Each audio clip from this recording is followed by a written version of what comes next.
अस्सलामु अलैकुम वरहमतुल्लाहि वबरकातुहु। अल्हम्दुलिल्लाहि नहमदुहु व नुसल्ली अला रसूलिहिल करीम, अम्मा बाद। अऊज़ु बिल्लाहि मिनश शैतानिर रजीम, बिस्मिल्लाहिर रहमानिर रहीम। या अय्युहल्लज़ीना आमनू कुतिबा अलैकुमुस सियाम कमा कुतिबा अलल्लज़ीना मिन क़ब्लिकुम लअल्लकुम तत्तक़ून।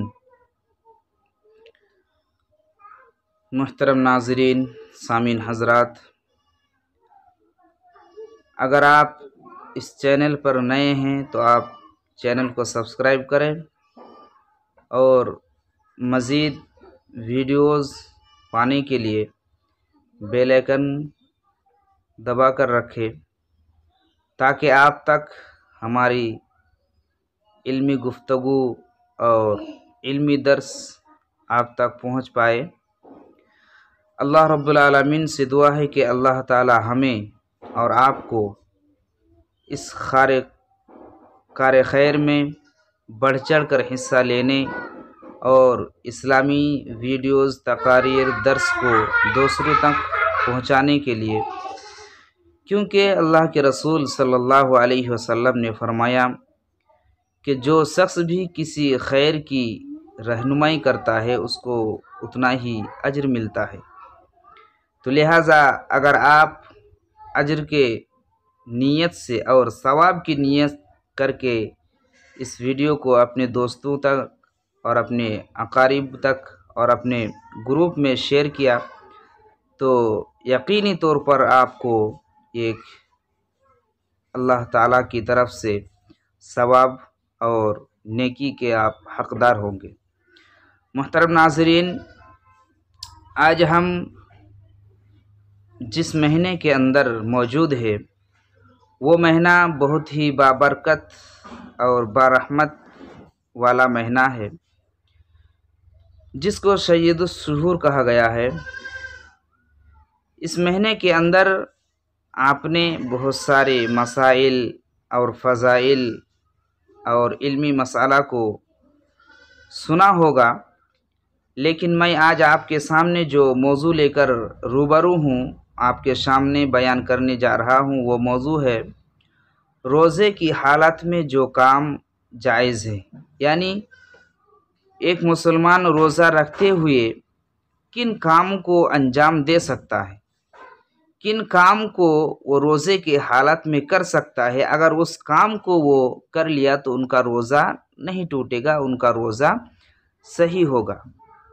तो आज के हमारे इस दर्स का मौजू है रोज़े की हालत में जो काम जायज़ है। मुहतरम नाज़रीन, यहाँ पर आप ये बात भी याद रहे कि आज की वीडियो में आपके सामने 10 से 11 बातों का तज़किरा किया जाएगा और अगली वीडियो में इससे मज़ीद जिन चीज़ों से रोज़ा नहीं टूटता है उसके बारे में भी आप तक वीडियो पहुँचेगा। लिहाजा आज का पहला दर्स ये है कि रोज़े के हालात में हम जो काम करें उस काम से रोज़ा नहीं टूटता है। सबसे पहले मिसवाक करना ये अल्लाह के रसूल सल्लल्लाहु अलैहि वसल्लम की एक सुन्नत है। अगर कोई शख्स, कोई इंसान रोज़े के हालत में मिसवाक करता है तो उसका रोज़ा नहीं टूटता है। मुहतरम नाज़रीन, यहाँ पर यह बात भी याद रहे कि बाज़ फ़ुक़हा और बाज़ लोग इस बात का कायल हैं कि अल्लाह के रसूल सल्लल्लाहु अलैहि वसल्लम ने एक हदीस में फ़रमाया कि अल्लाह ताला के नज़दीक मिस्क से ज़्यादा रोज़ेदार के मुंह की बदबू अल्लाह ताला के यहाँ ज़्यादा पसंदीदा है। तो कुछ लोग इस बात के कायल हैं कि जो इंसान बार बार मिसवाक करता हो तो ऑटोमेटिक उसके मुंह से वो सेंट और वो बदबू ख़त्म हो जाएगा। हालांकि अगर हम हदीस के अंदर और हदीसों में अगर गौर करें तो हमें ये बात मालूम होगा कि अल्लाह के रसूल सल्लल्लाहु अलैहि वसल्लम को जिन सहाबा इकराम ने रोज़े के हालत में मिसवाक करते हुए देखा, वो फरमाते हैं कि अल्लाह के रसूल सल्लल्लाहु अलैहि वसल्लम रोज़े के हालत में इस तरह से मिसवाक करते थे कि हम अल्लाह के रसूल सल्लल्लाहु अलैहि वसल्लम रोज़े के हालत में दिन में कितने मरतबा मिसवाक किया हम गिनना दुश्वार समझते थे या हम भूल जाते थे। तो इससे ये बात भी जाहिर हुआ कि अल्लाह के रसूल रोज़े के हालत में भी ज़्यादा से ज़्यादा मिसवाक क्या करते थे। इसके बरक्स जब हम देखें कि मुंह की बदबू उस वक्त निकलता है जब उसके ग़िज़ादानी खाना रहने के जगह जब उसका खाली हो जाता है, उस वक्त वो बदबू उसके निकलता है। जब चाहे वो कितना ही मिसवाक कर ले या कितना ही वो ब्रश कर ले या और चीज़ों को इस्तेमाल कर ले, वो बदबू उसके मुंह से निकल कर ही रहेगा। लिहाजा हमें और आपको ज़रूरी इस बात की है कि रोज़े की हालत में भी हर नमाज से पहले, हर वज़ू से पहले ज़्यादा से ज़्यादा मिसवाक करें। मिसवाक करने से रोज़े पर कोई असर नहीं पड़ता।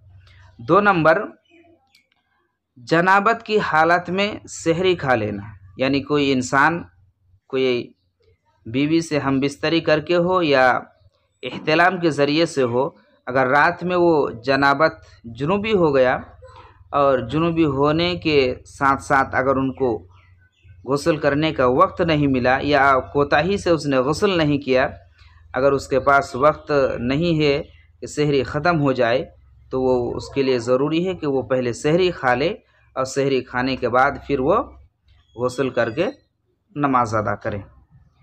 तीसरा बात यह कि रोज़े की हालत में इह्तिलाम हो जाना। कोई इंसान, कोई जवान ऐसा भी है कि वो दिन में सो जाता है, सोने की वजह से उसका इह्तिलाम हो जाता है।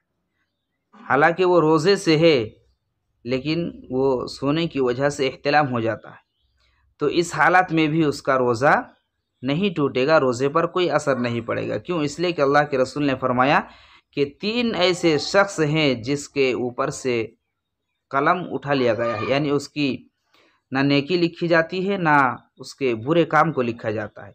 उनमें से एक ये है कि जब बंदा सो जाता है, सोने की हालत में वो जो कुछ भी करता है अल्लाह ताला के यहाँ लिखा नहीं जाता है। मुहतरम नाजरीन, तो इस बात से भी और इस चीज़ से भी उसका रोज़ा नहीं टूटता है। लेकिन इसके बरअक्स आप ये बात याद रहे कि अगर कोई इंसान जानबूझकर अपने हाथ के ज़रिए या दूसरे ज़राए के ज़रिए से वो अपने मनी को निकलता है, तो उस हालत में उसका रोज़ा टूट जाएगा। चौथा नंबर, बीवी से बोसो किनार करना। यानी बीवी के शरीर पर, उसके बदन पर, जिस्म पर हाथ लगाना या उसको बोसा लेना, इस चीज़ से भी रोज़ा नहीं टूटता है। अल्लाह के रसूल सल्लल्लाहु अलैहि वसल्लम के पास एक सहाबी आकर फरमाए, अल्लाह के रसूल, मुझे आप इजाज़त दे दे कि मैं अपने बीवी के साथ रोज़े के हालत में सोऊं, उनके साथ बैठूं, उनसे बातचीत करूं, बोसो किनार करूं। तो अल्लाह के रसूल ने उनको इजाज़त दे दिया। उसी के बाद फिर एक साहबी आए और आने के बाद कहा कि अल्लाह के रसूल, मुझे भी इजाज़त दे दीजिए। तो अल्लाह के रसूल ने कहा कि नहीं, आपके लिए इजाज़त नहीं है। तो मुहद्दिसीन किराम और सहाबा किराम के आसार से ये बात पता चलता है कि अल्लाह के रसूल ने जिस शख्स को इजाज़त दिया था वो शख्स बूढ़ा और कमज़ोर आदमी था। उसका रोज़े के हालत में बड़े काम में कहीं वो फंस जाए, इसका अंदेशा नहीं था। बाद में आने वाले शख्स जो अल्लाह के रसूल से इजाज़त मांगा, मुहद्दिसीन फरमाते हैं कि गरचे वो उम्र दराज थे लेकिन उनके अंदर ये जज्बा था और वो ताकतवर थे कि हो सकता है उनको इजाज़त देने से वो बीवी के साथ रोज़े के हालत में वो जिमा कर बैठे। इसी अंदेशे से अल्लाह के रसूल ने उनको इजाज़त नहीं दिया।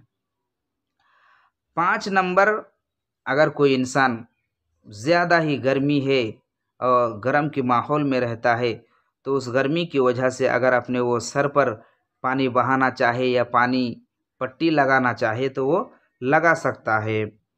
इसी तरह से 6 नंबर, अगर कोई इंसान, औरत ख़ासकर या कोई मर्द भी अगर वो खाना बनाता हो या कोई औरत अगर खाना बनाती है तो उसके घर में कोई बच्चा भी ऐसा नहीं है या कोई अफराद भी ऐसा नहीं है कि वो उस खाने को चख सके कि उसमें नमक ज़्यादा है या कम है, तो उस एतबार से वो औरत, वो मर्द भी खाना चख सकता है। शर्त यह है कि वो खाना चखने का मिक़दार बहुत ही कम हो और कम होने के साथ साथ उसका मिक़दार उसका जायका हलक तक ना पहुँचे, बल्कि सिर्फ उसके जीभ के अंदर रखे और रखने के बाद उसको कुल्ली करके फेंक दे। इसी तरह से अगर कोई इंसान रोज़े के हालत में कुल्ली करता है और कुल्ली के ज़रिए से अपने मुंह को ठंडक हासिल करता है, तो उसके ज़रिए से भी उसका रोज़ा नहीं टूटता है, गरचे कि उसके कुल्ली का पानी अंदर जानबूझकर ले लिया हो। उसके बाद है 8 नंबर तेल लगाना। अगर अपने बदन पर या सर पर वो तेल लगाता है तो इस वजह से भी उसका रोज़ा नहीं टूटेगा। नंबर 9, अगर कोई इंसान थूक को अपने जो मुंह में होता है, जीभ को हरकत देने की वजह से जो थूक आता है, उस थूक को अगर इंसान खाना चाहे तो खा ले या फेंकना चाहे तो फेंक दे।